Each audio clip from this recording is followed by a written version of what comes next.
In this module, we're looking at states and traits that affect organizational behavior. So first off, what's the difference between a state and a trait? Well, a trait is something that characterizes a person that's fairly long-lasting. Okay, it doesn't fluctuate from day to day based on what they are experiencing in their environment. So the big traits that we look at are things like personality. Okay, the 5-factor model of personality. So that's openness, conscientiousness, extroversion, agreeableness, neuroticism. Intelligence is another trait that we often look at. Okay, these are things that are established fairly early in life. There is also some genetic basis of these things. Early childhood experiences affect our intelligence and our personality, and they may change slightly over the course of our life, but they're not really influenced too much by day-to-day experiences.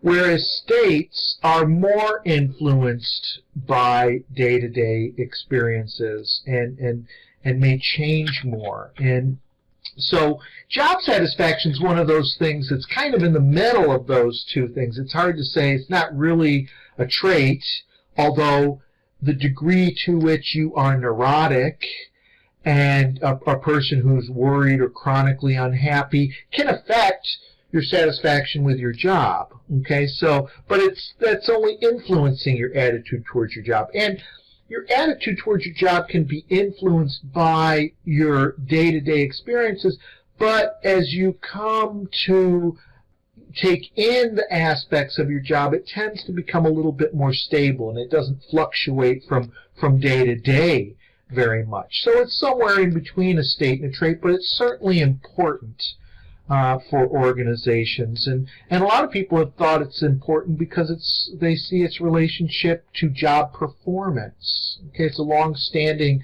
hypothesis that a happy worker is a productive worker, but over time people came to question that, and they say, is it really the case that a happy worker is a productive worker? Even if there is a relationship, a correlation, that doesn't mean that happiness with your job causes you to perform well in your job. I mean, you could be a happy person who's really incompetent at your job, perhaps.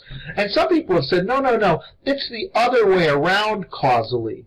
If you perform well on your job, that makes you more satisfied with your job. Okay? So success on the job leads to happiness with that job. Okay? And so there's been these competing theories about the causal direction between job satisfaction and job performance. And some people have proposed that, no, it's not that they're even directly related. There's a third variable that determines the relationship between job satisfaction and performance. There's a third variable that is related both to your satisfaction with your job and your performance on the job. And they've said that that variable is goal clarity.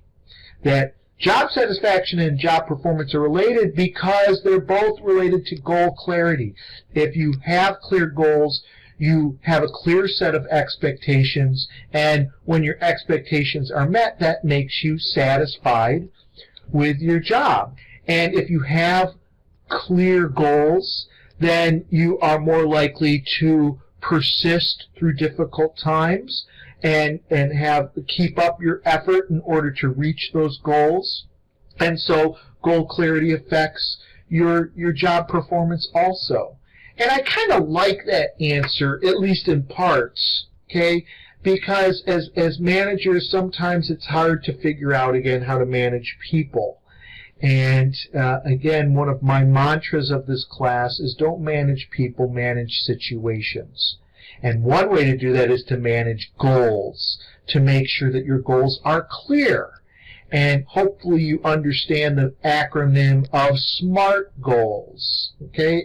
If not, I'll give you a quick review. Goals should be specific. They should be measurable.